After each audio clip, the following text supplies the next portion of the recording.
stop in the limo, hop in the window, shop in the demo, at gunpoint. Yeah. The outer rhymes are 2 syllables. The inner rhymes are 5 syllables. Yeah. That's, in my opinion, what makes you one of the greatest of all time. Yeah, but that's, to me, my opinion back to you, because when we did the, what the fuck was it? My House.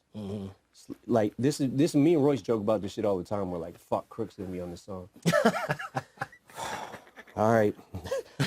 But we joke about that shit all the time, because it's like, you and him, to me, make verses that, even if you lay them first, they're untoppable. So it's like, I can only hope to tie at best.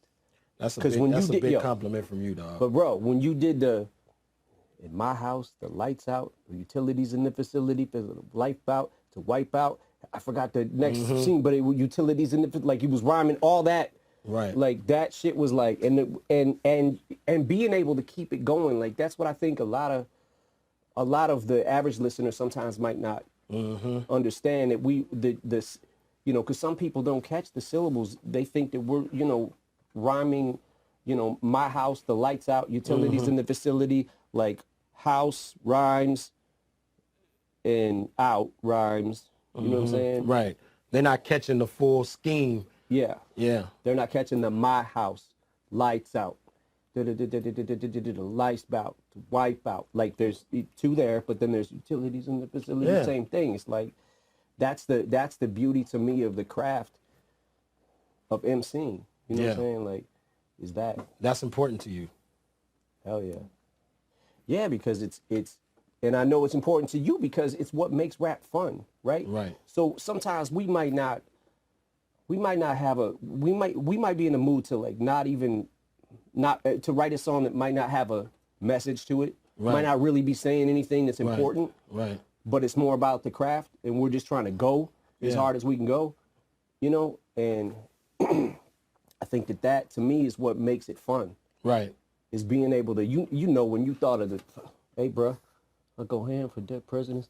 Like, you feel something, right? When you think of that, you're like, oh shit. Like, oh shit, that's kind of ill. Okay, yeah. All right, let me figure this out. Let me sit down with this scheme and figure it out. But that's to me, man, is the beauty of this culture. I guess. How did the Young and May collab come about? I was very surprised to hear her on there. You know what I mean? She's been doing damage all around. How'd that come about? Well, when she put out Ooh, I was like, yo, she's dope. And I kind of started following her a little bit. And then it was like, I started watching every video she put out. Word. And I was more so, like, intrigued by her persona. Like, how like, she just carries herself like a star, right? Right. Like, she's just, like, charisma, right? Right. But she also had the bars, and I was like, man, like, this is like she's really got bars. Like, so then I just went down the wormhole of, like, the Eat freestyle she did. Right. And then she did Flex, and how she was just calm, murdering it on Flex, right? But she barely even raised her voice. Yeah. Like, she was just calmly killing it. I was like, oh my God, so I just reached out. I was like, yo, I wanna put her on the album, man. Like, I wanna do something with her. And hit her up. And I was like, yo, I said, I got this intro to the album, and then I want you to be the first thing that people hear after that. You know what I'm saying? Like, gave it an alley-oop. Yeah. Crazy. She just went in. And she murdered it. Is that what you do? You go down a rabbit hole with different artists when you start liking them, and you go down the wormhole kind of? It's funny because I usually spend, I mean, this has been this way for a while. I usually spend like an entire Saturday. If I'm not at work, if I'm not at the studio, I spend like an entire Saturday going through everything that's out. You know what I'm saying? Like, checking out everything. Wow, y'all hear that? On Saturday, so y'all better bring y'all best shit. You never know who listening, you know what I'm saying? For real, man.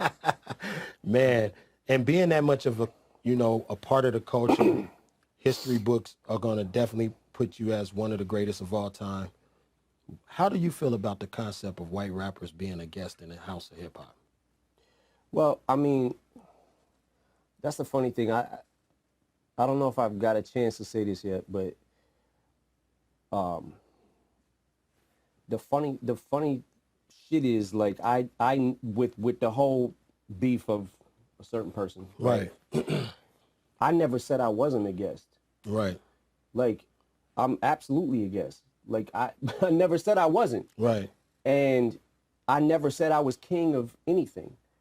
Right? Like, I had a song called Kings Never Die, but it wasn't me saying, that was one of the beats that Khalil sent me with the hook on it. That was the concept of the song. And I'm like, I can't say I'm the king of hip hop. Right, right, I could right. just say, so I threw Run DMC in there, Jam Master Jay. You know what I'm saying? Right, like, right. and was trying to like, because I never want to be like, I don't want to be the king of hip hop. Who the fuck is the king of hip hop? Yeah. Like, is there a king of hip hop? Like, I don't. Yeah. Like, nah, I feel you on that. People would say, just because you sell the most records doesn't mean you're the best.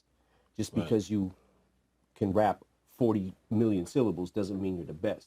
Like, I care more about rhyming the syllables. You know what I'm saying?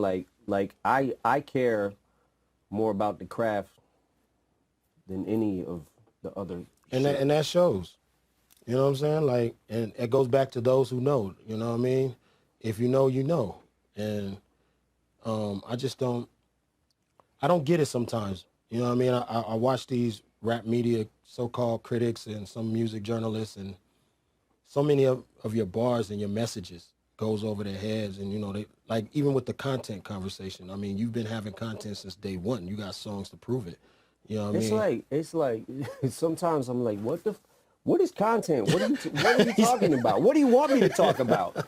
Think about the first time you heard Rakim, right?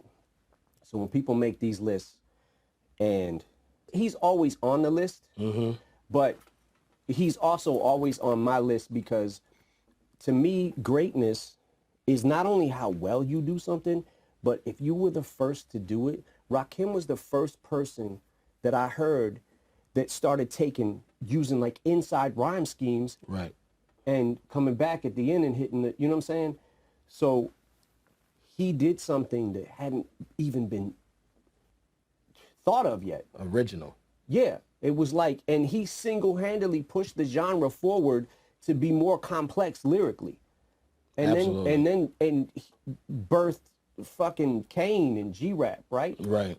And man, like those two will always be on my list too, because like Kane was doing confuse and lose, abuse and bruise the crews who choose to use my name wrong will pay dues. Woo. Man, come on, nobody was doing that. Nobody like was that doing was that. Every single fucking word he said rhymed, and he just exactly. made a sentence with it. Like, And that made sense. Yeah. You know what I'm saying?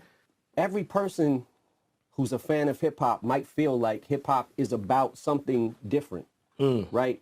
It ain't about lyrics. It's about how good you flow in your cadence, right? Right. Or it ain't like, but it's just about the beat is dope and just having a message over it. That could be what your opinion of what hip hop is about. My opinion is hip hop is about lyricism, and the greats who we put up on the pedestal, right? That's what they were about, and that was the beauty of us being able to learn how to do it and learn from them, right? So Yeah. like